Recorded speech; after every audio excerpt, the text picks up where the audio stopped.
More than 30 runners who couldn't finish the Boston Marathon due to the bombings finally finished their race Sunday. They ran on the track at the Indianapolis Motor Speedway, and a woman from Mason was among the runners. As Faye Lee reports, she was stopped just short of a mile from the finish line in Boston. Kelli Wheeler is new to the running scene. When she went to Boston with her husband, she was determined to cross the finish line. 0.8 miles away from the finish line, that exhilaration that I had went to horror. They stopped us right there and said, "You can't go any further," and none of us knew what was going on. And they said bombs had gone off at the finish line.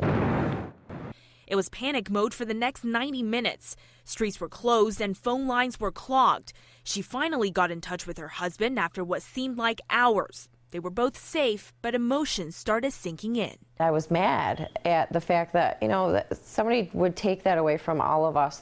We were there to cross that finish line, the big moment. Then last week, Wheeler got an invitation to run on the track at the Indianapolis Motor Speedway, along with nearly 36 runners who also couldn't finish the race in Boston.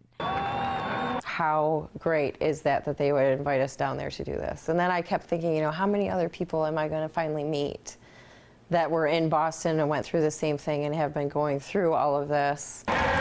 She says the non-finishers have formed a tight-knit group, connecting to each other via their Facebook page 5,700 Boston Strong.